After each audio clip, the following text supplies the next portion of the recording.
Sir இது வந்து மோட்டாருக்கு automatic. So இது ஒன்று வந்து ரா வாட்ரு, இன்னொன்று ஃபில்ட்ரு வாட்ரு.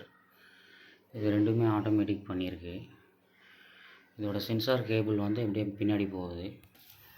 ஸோ இந்த சென்சார் கேபிள் வந்து காண்டியூட் பைப்பில் எங்கேயும் வெளியில் தெரியாதபடி ஸ்ட்ரைட்டாக மேலே போகுது சார். இது ஆக்சுவலாக இதுதான் ரா வாட்டர் பம்பு. இங்கே என்ன கம்ப்ளைண்ட்டுன்னா மஞ்சள் தண்ணி வருது, கொஞ்சம் ஹார்ட்னஸ் அதிகமாக இருக்குது. ஸோ அதுக்காக நாங்கள் வந்து மேலே வந்து சாஃப்ட்னரும் அயன் ரிமூவரும் போட்டிருக்கோம். ஸோ கீழேருந்து வர்ற ரா வாட்ரு நேராக முன்ன சிமெண்ட் டேங்குக்கு போய்கிட்டு இருந்தது.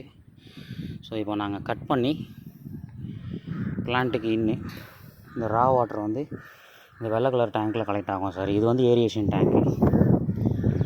ஸோ இங்கே இருக்கிற செடிமெண்டெல்லாம் வந்து இங்கே செட்டிலிங் ஆகும். இந்த 1000 லிட்டரை மெயின்டைன் பண்ணுறதுக்கு சென்சார் வச்சுருக்கோம். ஸோ இந்த ரா வாட்டர் கீழே காமிச்ச பம்பு ஆட்டோமேட்டிக் கண்ட்ரோலரில் வந்துடும், லெவல் அதுவே மெயின்டைன் பண்ணிக்கும்.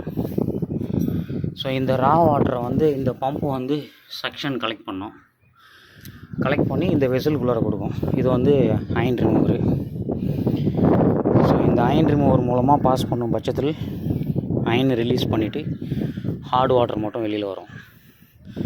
இது சாஃப்ட்னரு. இதில் ரெசின் இருக்குது. இது ரெசினை வாஷ் பண்ணுறதுக்கு சால்ட்டு டேங்க்கு.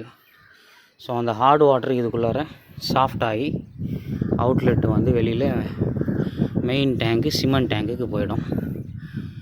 ஸோ இந்த 1/2 HP பம்பும் வாட்டர் லெவல் கண்ட்ரோலர் சென்சாரில் தான் ஒர்க் பண்ணோம். இந்த டேங்க்கு மெயின்டைன் ஆகிறதும் ஆட்டோமேட்டிக்கு, ரா வாட்டர் டேங்க்கு மெயின்டைன் ஆகிறதும் ஆட்டோமேட்டிக்கு, வெசலும் செல்ஃப் க்ளீனிங் ஆட்டோமேட்டிக்கு. இதுவே வந்து ஒரு 10,000 லிட்டர் 12,000 லிட்டர் செட் பண்ணோம்னா அந்த லிட்டர் டிஸ்சார்ஜுக்கு அப்புறம் ஆட்டோமேட்டிக்காக பேக் வாஷ் ரின்ஸுக்கு போயிடும். இந்த வெசலும் ஆட்டோமேட்டிக்கு. ஸோ அதுவே பேக் வாஷ் ரின்ஸுக்கு போயிடும். கம்ப்ளீட்டு செட்டப்பு ஆட்டோமேஷனில் இருக்குது சார். மோட்டாரு, அயன் ரிமூவரும் சாஃப்ட்னரும் கம்ப்ளீட் ஆட்டோமேஷன். ஸோ ஒயர் எதுவுமே வெளியில் தெரியாது, எல்லாம் ப்ராப்பராக காண்டியூட் பைப் போட்டு ப்ளம்பிங் ப்ராப்பராக பண்ணியிருக்கு சார்.